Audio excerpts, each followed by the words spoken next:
Hello दोस्तों, आप लोग देख रहे हैं HCG और मैं हूं देवेन। मैं लेकर के आ गया हूं आपके पहले चैप्टर का जो दूसरा पार्ट है बेटा। हमने पिछले भाग में देखा था हम लोग कहाँ पे आ गए थे। हम लोगों ने देखा था कि हम लोगों को कैसे एक इक्वेशन को बैलेंस करना है, एक रिएक्शन को कैसे बैलेंस करना है और उसको बैलेंस करके उसमें हम कैसे उसका डेकोरम और बढ़ा सकते थे, उसमें क्या करने इन्फॉर्मेटिव बना सकते थे। उस इक्वेशन को कैसे उसमें हम लिख सकते थे क्या कि वो सॉलिड है, लिक्विड है, गैस है। ठीक है, क्या चीज़ें हैं उसको हम सॉलिड लिक्विड गैस ब्रैकेट में लिखकर उस चीज़ का डेकोरम और बढ़ा सकते थे। आज हम आ गए हैं आपके लिए लेकर के टाइप्स ऑफ केमिकल रिएक्शंस, है ना। आप जितने प्रकार के रिएक्शंस देखते हैं अपने आस पड़ोस में या हमारे केमिस्ट्री में जितनी भी रिएक्शंस होती हैं उनको हम कुछ पार्ट्स में डिवाइड करते हैं बेटा। अब हम लोगों ने नाइन्थ में बहुत सारी चीज़ें पढ़ी थी, ठीक है। केमिकल रिएक्शंस को पढ़ा था और एलिमेंट के चेंज को पढ़ा था कि वो कैसे अपनी जो है क्या स्थिति को चेंज कर सकता है, ठीक है। अब हम इसमें थोड़ा सा रिएक्शंस के बारे में पढ़ने वाले हैं। तो रिएक्शंस के बारे में पढ़ने से पहले एक बार आप अगर लाइक नहीं करिए हैं इस वीडियो को तो इस वीडियो को लाइक करिए और अपने दोस्तों तक ज़रूर पहुंचाइए, क्योंकि अगर हम ज़्यादा लोगों तक पहुंचेंगे तो मेरा ये वीडियो बनाना भी सार्थक ही होगा, ठीक है। चलिए शुरू करते हैं। आज का जो टॉपिक है हमारा टाइप्स ऑफ केमिकल रिएक्शंस आपकी हेडिंग है बेटा, ठीक है। अब टाइप्स ऑफ केमिकल रिएक्शंस में ये हमें बता रहे हैं, we have learn in class 9th that during a chemical reaction atom of one element do not change it to those of another element nor do atoms disappear from the mixture or appear from elsewhere। मतलब ये हो रहा है बेटा कि कोई भी element अपने एटम को चेंज नहीं करता है किसी दूसरे के साथ, ठीक है। मतलब जैसे अगर हम जिंक के एटम्स को अगर किसी से रिएक्ट करवा रहे हैं तो जिंक का जो एटम रहेगा वो जिंक का ही रहेगा, वो किसी दूसरे में नहीं चेंज होगा। मतलब क्या, वो एल्युमिनियम के फॉर्म में नहीं चेंज हो जाएगा, वो एलिमेंट उसी फॉर्म में रहेगा, उसी एटम का रहेगा या उसी वो एटम इसी एलिमेंट का रहेगा जिस एलिमेंट का वो पहले था, ठीक है। और एटम्स डिसअपियर भी नहीं होते वहाँ से मतलब वो एटम डिसअपियर भी नहीं हो रहा है। ऐसा नहीं होता कि कोई भी रिएक्शन हो रही है उसके बाद में जो हमें प्रोडक्ट मिल रहा है वो कुछ दूसरा मिल रहा हो जो उस एटम से ना बना हुआ हो। आप जब देखते हैं तो जब हम मिश्रण को देखते हैं कायदे से, जो भी चीज़ें बाद में हमें प्रोडक्ट के रूप में मिलती हैं तो उसमें उस एटम की मात्रा आपको दिखती है और उतनी ही दिखती है। Law of conservation of mass में हमने क्या पढ़ा है, द्रव्यमान उसका उतना ही रहेगा जितना इधर प्रेजेंट था, ठीक है। यानी कि लेफ्ट हैंड साइड पे और राइट हैंड साइड पे क्या होगा, मास जो होगा वो सेम ही होगा, है ना। नेक्स्ट लाइन में इन्होंने लिखा है actually chemical reactions involve the breaking and making of bonds between atoms to produce new substances. अब क्या होता है, मेनली जो थिंग होती है बेटा, ये क्या काम करते हैं, mainly breaking and making of the bond. सबसे बड़ी जो प्रक्रिया है केमिस्ट्री में बेटा वो यही है। सबसे बड़ी जो प्रक्रिया है पूरी की पूरी रसायन इसी पर आधारित है बेटा। क्या, एक तो ब्रेकिंग ऑफ बॉन्ड, दूसरा मेकिंग ऑफ बॉन्ड, है ना। पहला तो ब्रेकिंग ऑफ बॉन्ड, ये जो ब्रेकिंग ऑफ बॉन्ड है, और दूसरा आपका क्या है, breaking of bond and making of bond between atoms to produce. You will study about types of bonds found between atoms in this, है ना। आप लोग क्या करेंगे, आप लोगों को चैप्टर 3 और 4 में पढ़ाया जाने वाला है क्या, कि कैसे कैसे बॉन्ड्स बनते हैं और टूटते हैं, ठीक है। चलिए हम लोग कॉम्बिनेशन रिएक्शन पे आते हैं। कॉम्बिनेशन रिएक्शन का मतलब क्या होता है बेटा, कंबाइन का मतलब क्या होता है, आप लोगों को अगर समझ में आता हो तो सीधे सीधे कॉम्बिनेशन का मतलब होता है कोई भी दो चीज़ें कंबाइन कर जाएं एक साथ और दूसरी चीज़ बना लें, उसी को कॉम्बिनेशन कहते हैं, है ना। ये तो आपको समझ में आता ही है। तो इन्होंने एक एक्टिविटी करा दी है आपको। अब इन्होंने कहा है take a small amount of calcium oxide और quicklime in a beaker. अब इन्होंने कैल्शियम ऑक्साइड ले लिया या क्विक लाइम को ले लिया, किसमें, बीकर में ले लिया, ठीक है। Slowly add water to this. अब उन्होंने उसमें क्या किया, उसमें बेटा क्या डाल दिया, वाटर डाल दिया।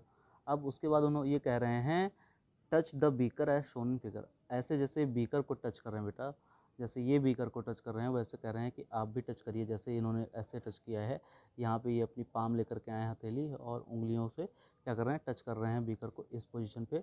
तो इस पोजीशन पे आपको भी टच करना है, उसके बाद फील करना है, ठीक है। Chemistry is all about to feel, है ना। केमिस्ट्री जो है हमेशा फील करने से ही समझ में आती है बेटा। केमिस्ट्री को अगर आपको समझना है तो आपका दिमाग उतना काम करे ना करे, लेकिन आपकी फीलिंग्स सही होनी चाहिए केमिस्ट्री में, ठीक है। चलिए चलते हैं आगे। Do you feel any change in temperature? आपने टेम्परेचर में कोई परिवर्तन महसूस किया? अच्छा, आपको याद होगा, अगर आपके घर में कभी पुताई उताई हुई हो तो वहाँ पे क्या होता है, वहाँ पे जब चूना आता है, चूना देखा है ना, चूना जब आता है तो उसको जब ड्रम में डाला जाता है तो ड्रम में जो पानी होता है वो क्या होता है, वो बॉयल होने लगता है। बॉयल होने लगता है, आप कहते हो बॉयल होने लगा, बट वो क्या होता है, वो केमिकल रिएक्शन हो रही होती है ये वाटर और चूने के बीच में, है ना। तो उससे क्या होता है, एक्सोथर्मिक रिएक्शन होती है, जिसमें क्या होता है, टेम्परेचर जो है बाहर निकलता है, और एक्सोथर्मिक रिएक्शन के कारण वो आपको ऐसा लगता है जैसे उबल रहा है पानी, और वहाँ पे हीट भी प्रोड्यूस होती है, ठीक है। चलिए आगे हम लोग बढ़ते हैं और देखते हैं। अब ये कैल्शियम ऑक्साइड से वाटर में क्या बन गया, formation, reaction of calcium oxide with water से बन रहा है यहाँ पे formation of slag lime, slag lime बन रहा है ना बेटा, स्लैग लाइम की फॉर्मेशन हो रही है। अब ये स्लैग लाइम बन गया। अब देखिए, calcium oxide reacts vigorously with water to produce slaked lime, calcium hydroxide releasing a large amount of heat. अब वही मैं कह रहा था, लार्ज अमाउंट ऑफ हीट होता है ना। अब देखिए, ये आपका क्विकलाइम है, क्विकलाइम से रिएक्शन किसकी हो रही है, वाटर की हो रही है बेटा, और वाटर की रिएक्शन के बाद क्या बन रहा है हमारे पास, CaOH का होल ट्वाइस, ठीक। ये आपका क्या है, ये आपका स्लैग लाइम है या कैल्शियम हाइड्रोक्साइड है, ठीक है। और इसके लिए हमने एक टर्म यूज़ किया है, ये एक्वस, ठीक है। एक्वस का मतलब जलीय, ठीक। जहाँ पे भी वाटर का रिसोर्स रहेगा किसी भी एलिमेंट के साथ या किसी भी पूरे रिएक्टेंट के साथ या प्रोडक्ट के साथ, तो वहाँ पे हम लिख देंगे कि ये जो है एक्वस फॉर्म में है, ठीक है। नेक्स्ट लाइन में लिख रहे हैं, in this reaction calcium oxide and water combine to form single product. अब यहाँ पे दोनों चीज़ें मिल रही हैं, बट प्रोडक्ट क्या बन रहा है बेटा, प्रोडक्ट हमारा सिंगल बन रहा है। Such a reaction in which single product is found from two और more reactants is known as combination reaction. यानी कि यही आपका जो सबसे मेन टर्म है वो यही है कि एक ऐसी रिएक्शन बेटा जहाँ पर दो चीज़ें यानी कि दो रिएक्टेंट्स मिल रहे हों, एक से ज़्यादा रिएक्टेंट्स मिल रहे हों, और प्रोडक्ट कितना बन रहा हो, उसमें प्रोडक्ट सिर्फ वन बन रहा हो, उसी को हम कह देते हैं it is a combination reaction. अब यहाँ पे हमारा उदाहरण क्या हो जाएगा, कैल्शियम ऑक्साइड जो कि हम क्विकलाइम बोलते हैं, उसको हम रिएक्ट करा रहे हैं किसके साथ, वाटर के साथ, एंड फॉर्मेशन ऑफ किसका हो रहा है बेटा, कैल्शियम हाइड्रोक्साइड का हो रहा है, जिसको हम स्लैग्ड लाइम बोलते हैं, ठीक। क्विक लाइम से हम स्लैग्ड लाइम में कन्वर्ट करते हैं पूरी चीज़ों को, ठीक है। ठीक, आगे बढ़ते हैं हम इसमें। अब देखिएगा, एक ये क्वेश्चन है बेटा, do you know a solution of slag lime produced by the reaction 1.13 is used for white washing walls। मैंने बताया ना, आपके घर में पुताई करने के लिए यूज़ में लाया जाता है, ठीक है। Calcium hydroxide react slowly with the carbon dioxide in the air to form a thin layer of calcium carbonate on the walls. और जैसे ही चूने को लगाया जाता है, क्या होता है, वहाँ पर वो रिएक्ट करता है किससे, कार्बन डाइऑक्साइड से, जो कि एयर में मौजूद होती है, और उससे क्या होता है, वो thin layer of calcium carbonate बना लेता है ऑन द वॉल्स, ठीक है। Calcium carbonate is formed after 2 और 3 days ऑफ वाइट वॉशिंग। जैसे ही चूने से हम पुताई करवाते हैं, उसके 2-3 दिन बाद कैल्शियम कार्बोनेट की फॉर्मेशन हो जाती है। Calcium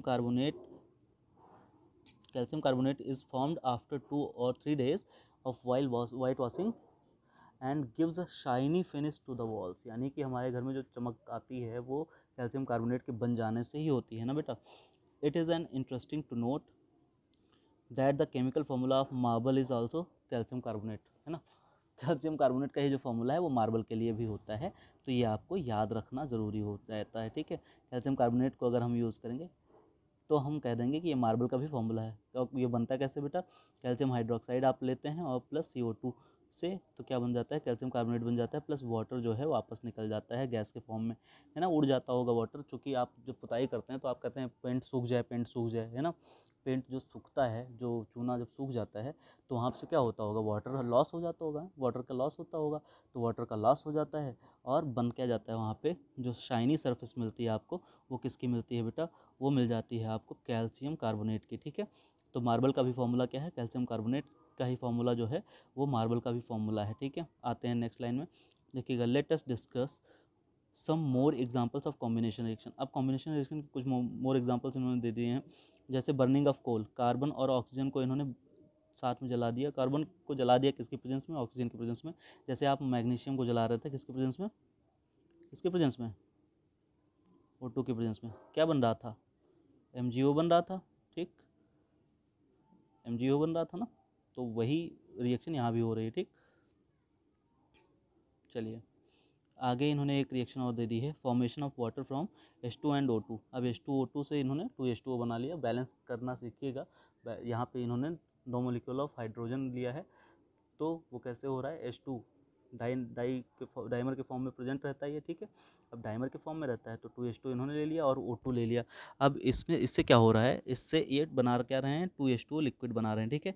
a simple language we can say that when 2 और मोर सब्सटेंसेज, ब्रैकेट में इन्होंने लिखा है एलिमेंट्स और कंपाउंड्स।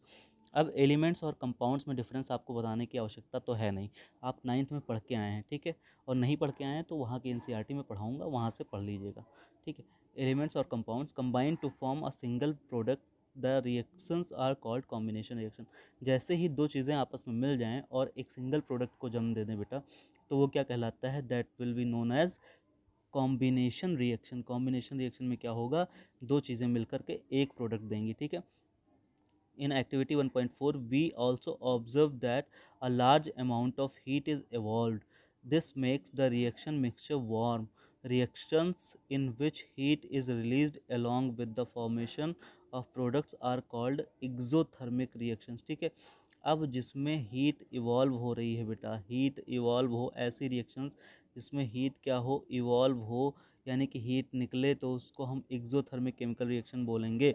तो एक्सोथर्मिक और कौन कौन सी रिएक्शंस हो सकती हैं, जैसे बर्निंग ऑफ नेचुरल गैस हो सकता है बेटा, जैसे मीथेन प्लस ऑक्सीजन को, अगर हम ऑक्सीजन के प्रेजेंस में मीथेन जलाएंगे तो कार्बन डाइऑक्साइड निकलेगी और प्लस क्या होगा, H2O बन जाएगा ना, वाटर निकलेगा, ठीक। अच्छा, क्या आपको ये पता है कि आपका जो रेस्पिरेशन है, श्वसन जो है, वो भी एक्सोथर्मिक प्रोसेस है। अब एक्सोथर्मिक प्रोसेस में क्या होता है, एनर्जी निकलती है ना, हीट निकलती है, एनर्जी निकलती है, ठीक। We all know that we need energy to stay alive, ठीक। हमें ज़िंदा रहने के लिए किसकी ज़रूरत है बेटा, एनर्जी की ज़रूरत है। अब we get this energy from the food we eat. और ये एनर्जी हमें कहाँ से मिलती है बेटा, ये एनर्जी मिलती है जो भी फूड हम क्या करते हैं, खाते हैं, ठीक है।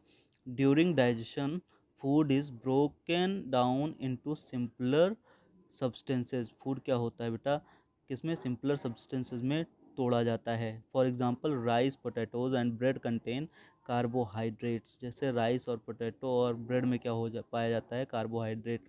और कार्बोहाइड्रेट एनर्जी का सोर्स है हमारे लिए, ठीक है। तो कार्बोहाइड्रेट कहाँ से मिलता है, राइस, ब्रेड एंड पोटैटोज से। These carbohydrate are broken down to form glucose.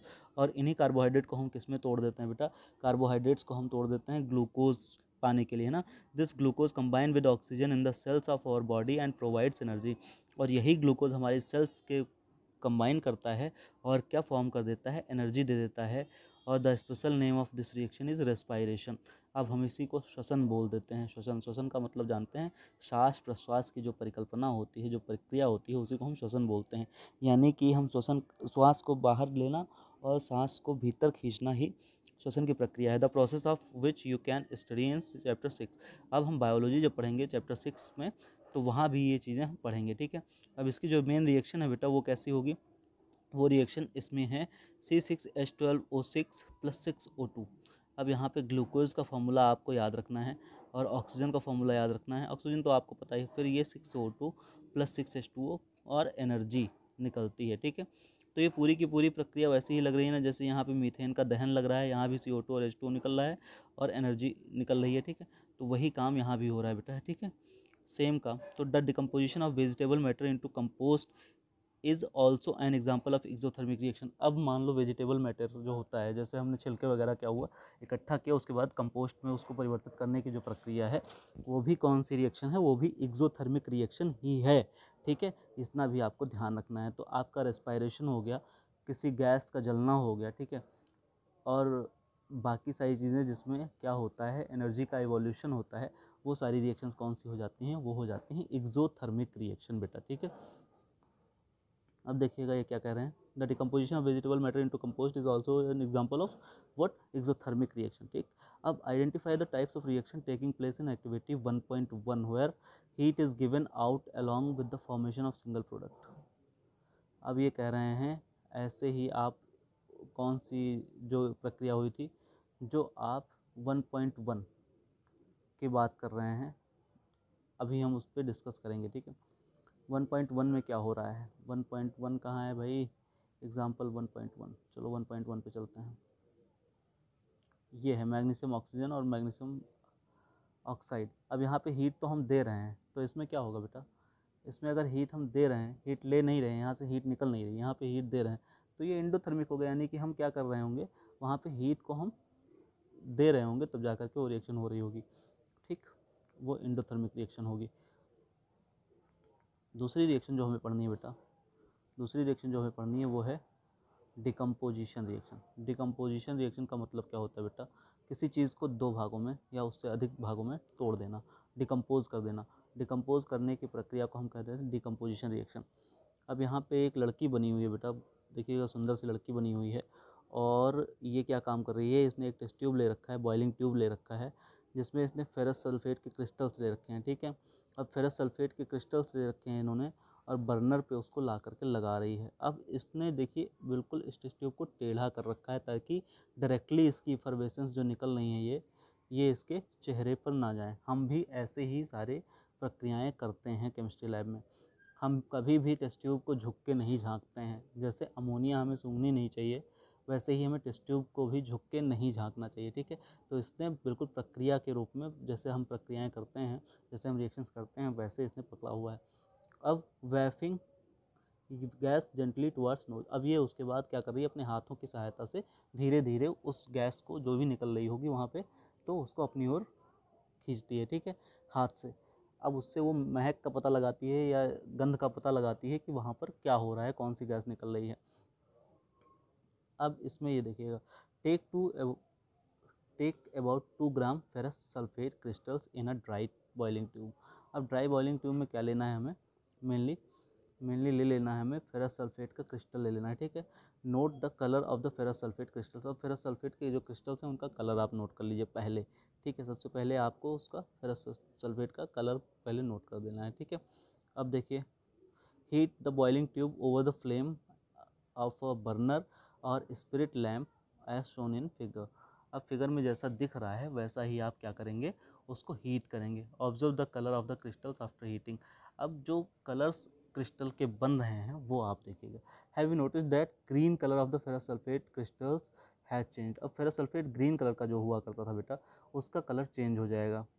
ठीक, you can also smell the characteristic order of burning sulphur. और बर्निंग सल्फर जो होती है उसकी गंध आपको कहाँ से मिलेगी, वो जो लड़की कर रही थी वैसे ही आप जब अपनी तरफ टेस्ट ट्यूब से जो वेफ्टिंग निकलेगी, वेफ्टिंग को अपनी ओर खींचेंगे, तो क्या होगा, वो चीज़ आपके नाक में जब जाएगी तो आपको लगेगा कोई चीज़ जल रही है, तो दैट इज़ बर्निंग सल्फर।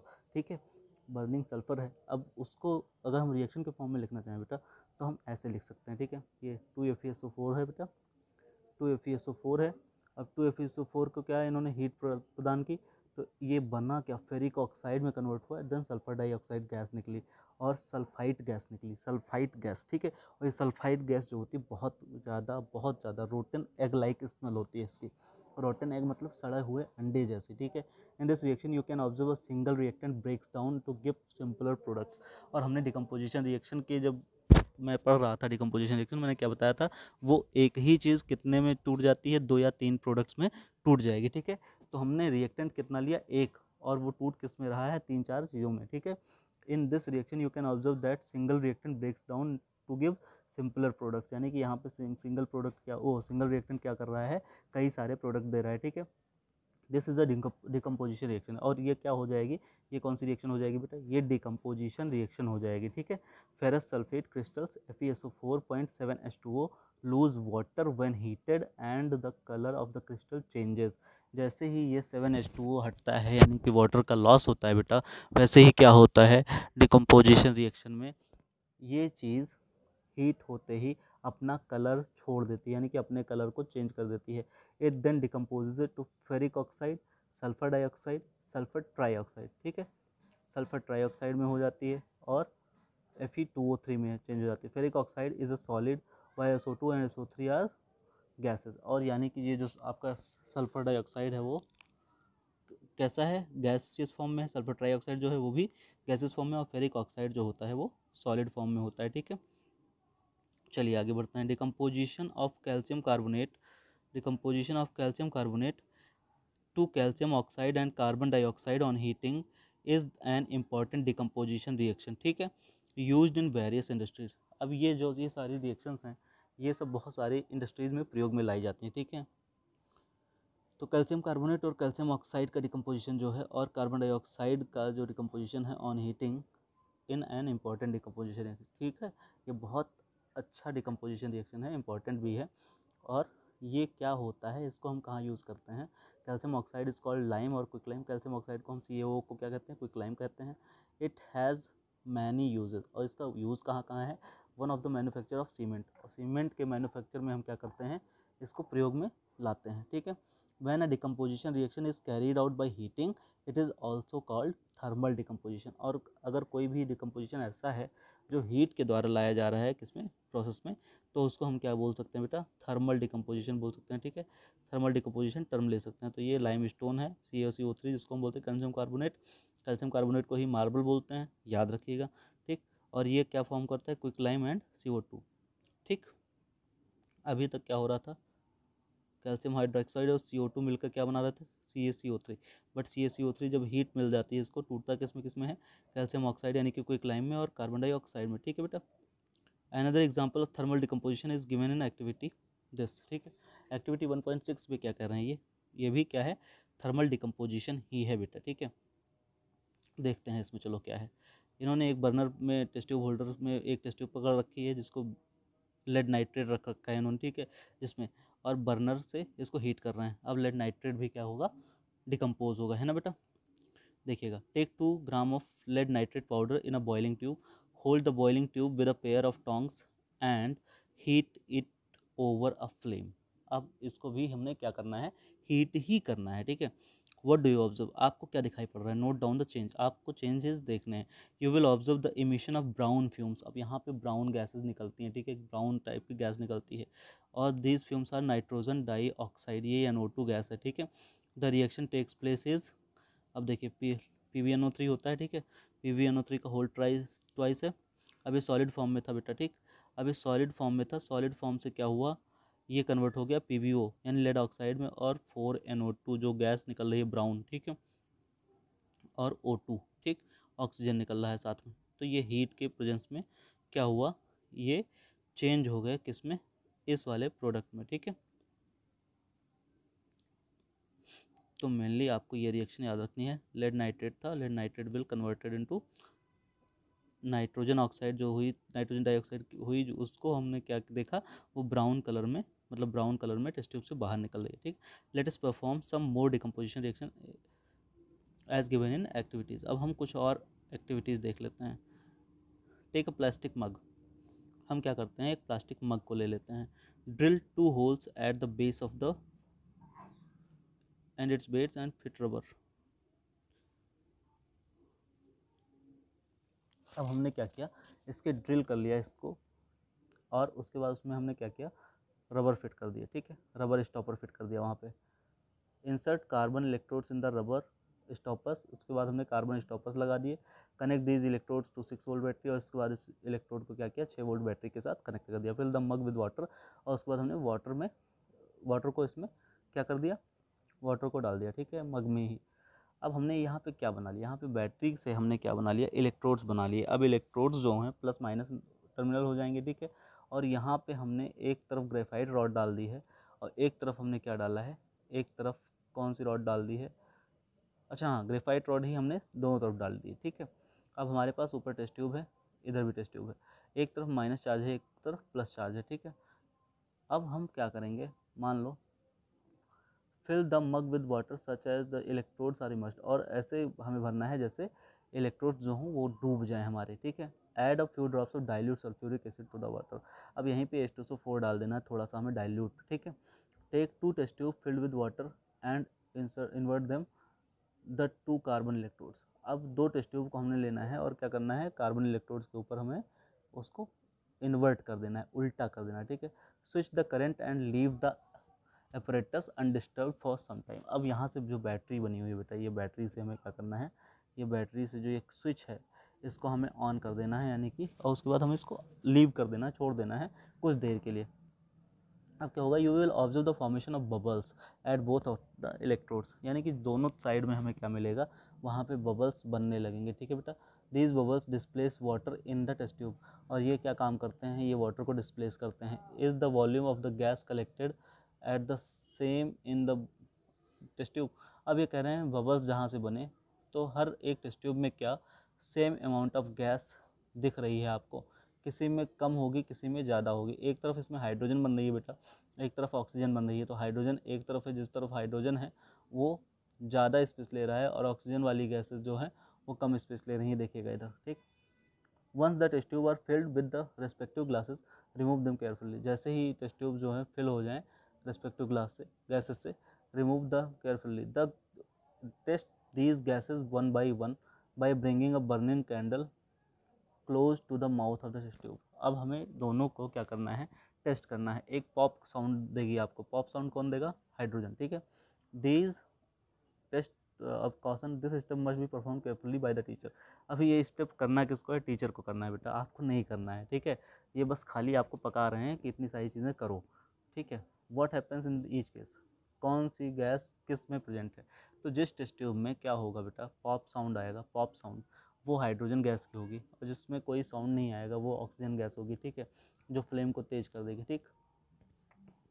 अब देखिए एक्टिविटी 1.8, इतनी सारी एक्टिविटीज़ है बेटा आपकी साइंस में। मैंने कहा था ना, एक्टिविटीज़ अगर आपको आती हैं तो आपको साइंस आती है, साइंस आती है तो आपको सब कुछ आता है, ठीक है। चलिए देखिए, take about 2 gram silver chloride in china dish. अब सिल्वर क्लोराइड को ले लीजिए आप, चाइना डिश में 2 ग्राम ही लेना है, ठीक है। अब इसको बाद क्या करना है, व्हाट इज़ इट्स कलर, इसका कलर कैसा है सिल्वर क्लोराइड का, सिल्वर क्लोराइड का जो भी कलर होगा वो सिल्वर कलर का होगा, क्योंकि सिल्वर उसमें मिला हुआ है, ठीक है। अब इसमें क्या करना है हमें, place the china dish in sunlight for some time. अब इसको सनलाइट में क्या करना है, कुछ देर के लिए रख देना है। Observe the colour of the silver chloride after some time. अब इसके बाद सिल्वर क्लोराइड का हमें क्या करना है बेटा, कुछ देर बाद उसी को ऑब्जर्व करना है।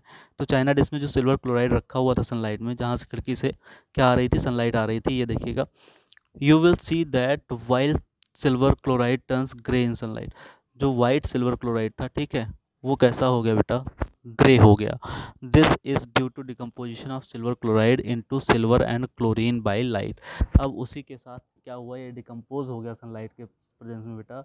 और कैसे, किसमें किसमें डिकम्पोज हुआ, एक तो Ag में और एक Cl2 में, ठीक है। तो सिल्वर कलर जो था वो अलग अलग हो गया, ठीक है, यानी कि वाइट कलर से ये ग्रे में कन्वर्ट हो गया और सिल्वर अलग हो गया और क्लोराइड गैस अलग हो गई, क्लोराइड गैस निकल गई यहाँ से, ठीक है। चलो आगे बढ़ते हैं हम लोग। Silver bromide also behaves in the same way. अब सिल्वर ब्रोमाइड भी जो होता है वो भी सेम वे में क्या करता है, बिहेव करता है। The above reactions are used in black and white photography. अब ये जो रिएक्शंस होती हैं बेटा, ये ब्लैक एंड वाइट फोटोग्राफी में क्या करते हैं हम लोग, यूज़ करते हैं। ब्लैक एंड वाइट में क्या होता था बेटे, कि पहले वाइट कलर अलग दिखता था, ब्लैक कलर अलग दिखता था, हम ब्लैक से ही पूरी फ़ोटो बना लेते थे। तो वो जो सिल्वर क्लोराइड होता था वो हमारे लिए यूज़फुल था, किसमें, फ़ोटोग्राफी में, जो जो कैसी होती थी, ब्लैक एंड वाइट फ़ोटोग्राफी। आपने शायद वो पासपोर्ट साइज़ की फ़ोटोज़ ना देखी हों, पर हम लोगों के जब टाइम होता था तो उसमें उसमें हम लोगों ने कई सारी फ़ोटोज़ खिंचवाई हैं, ठीक है। वो कैमरा होता था रील वाला, उसमें फ़िल्म होती थी, और वो कैसी फ़िल्म में जो भी फ़ोटोज़ आती थी वो आती थी ब्लैक एंड वाइट, ठीक है। We have seen that the decomposition reactions require energy either in the form of heat, light or electricity for breaking down the reactions in which energy is absorbed is known as endothermic reaction। अब यहाँ पे हम क्या कर रहे हैं, जहाँ हम डिकम्पोजिशन ला रहे हैं, डिकम्पोजिशन में हमें क्या हो रहा है, एनर्जी की रिक्वायरमेंट हो रही है, यानी कि एनर्जी को हम यूज़ कर रहे हैं फॉर डिकम्पोजिंग द रिएक्टेंट है ना, डिकम्पोज करने के लिए हम क्या कर रहे हैं, एनर्जी को यूज़ कर रहे हैं। और ऐसे रिएक्शंस को हम क्या कहते हैं बेटा, ऐसे रिएक्शंस को हम बोल देते हैं एंडोथर्मिक रिएक्शन। मैंने ये टर्म पहले ही यूज़ कर दिया था, ठीक है। कैरी द फॉलोइंग एक्टिविटी, अब ये सारी एक्टिविटी करनी है, ये हम लोग केमिस्ट्री लैब में मिलते हैं तो करते हैं, ठीक है। फिलहाल देख लेते हैं क्या करना है। Take 2 gram of barium hydroxide in a test tube, add 1 gram of ammonium chloride, mix with the help of glass rod, touch the bottom, ठीक है, test tube of the pond. What do you feel, is it exothermic और endothermic reaction. अब आप इसको मिलाएंगे ammonium chloride को और barium hydroxide को, तो अमोनियम हाइड्रोक्साइड बनेगा बेटा, ठीक है, और बेरियम क्लोराइड बनेगा। अब ये एक्सोथर्मिक है एंडोथर्मिक है क्या है, ये आपको पता लगाना है। जब आप टच करेंगे तो आपको पता चलेगा, ठीक है, जब दोनों को मिलाएंगे। चलिए क्वेश्चंस की तरफ चलते हैं। तो आज के लिए हम इतना ही रहने देते हैं, फिर डिस्प्लेसमेंट रिएक्शन से हम बेटा अगली वीडियो में बना देंगे आपके लिए वीडियो, ठीक है। तो ये पार्ट 3 में ख़त्म हो जाएगा। तो बाकी सारी चीज़ों की चिंता आप छोड़ दीजिए, पढ़ाई करिए। 30 मिनट की वीडियो है, अगर आप पूरी देख रहे हैं यानी कि आपको ये दोनों एंडोथर्मिक और एक्सोथर्मिक रिएक्शन जो हैं वो आपको समझ में आ गई होंगी इस वीडियो में। और आपको बहुत ज़्यादा टेंशन नहीं लेनी है, एक्सोथर्मिक एंडोथर्मिक में कुछ नहीं है। एक जगह पे क्या होता है, हीट का इवोल्यूशन होता है, एक जगह पे हीट का यूज़ होता है। तो हम जहाँ पे हीट को यूज़ करते हैं उसको हम कह देते हैं this is an endothermic reaction. And जहाँ पे हम क्या कर रहे होते हैं, हीट का इवोल्यूशन हो रहा होता है, उसको हम क्या बोल देते हैं, this is it is an exothermic reaction, जहाँ पे एक्सोथर्म हो रहा है ना। यानी एक्सो मतलब क्या होता है बेटा, बाहर, और थर्म का मतलब होता है हीट। जहाँ पे बाहर हो रही होती है हीट उसको हम क्या बोलेंगे, दैट इज़ एक्सोथर्मिक रिएक्शन। और रेस्पिरेशन उसका सबसे बेहतरीन उदाहरण है। और एंडोथर्मिक रिएक्शन क्या होती है बेटा, एंडोथर्मिक रिएक्शन वो होती है जहाँ पर हम किसी चीज़ में हीट का इस्तेमाल कर रहे होते हैं, ठीक है। तो बहुत सारी रिएक्शन ऐसी हैं जहाँ पे, जैसे डिकम्पोजिशन रिएक्शन में बहुत सारी रिएक्शंस ऐसी हैं जहाँ पे हम क्या करते हैं, हीट का इस्तेमाल करते हैं। तो ठीक है, आज के लिए इतना ही रहने देते हैं। अगली वीडियो में हम कौन सी रिएक्शन पढ़ने वाले हैं, अगली वीडियो में हम पढ़ेंगे डिस्प्लेसमेंट रिएक्शन और बाकी जो चीज़ें हमारी बची हुई हैं इस चैप्टर में, ठीक है। ऑक्सीडेशन एंड रिडक्शन पढ़ लेंगे उसी में साथ में, ठीक है। अगली वीडियो बहुत छोटी होने वाली है, ये पार्ट 2 है आपके चैप्टर का, और ये चैप्टर तीसरी वीडियो में बिल्कुल ख़त्म हो जाएगा। आप लोग बहुत ज़्यादा टेंशन मत लीजिए, आपका पूरा कोर्स मैं इतनी जल्दी ख़त्म कर दूंगा, आपको पता नहीं चलेगा, ठीक है। चलिए, टारगेट लेकर चल रहे हैं, 1 महीने में ख़त्म कर देंगे। चलो, ओके, बाय। अपना ख्याल रखिए और पढ़ते रहिए, बढ़ते रहिए।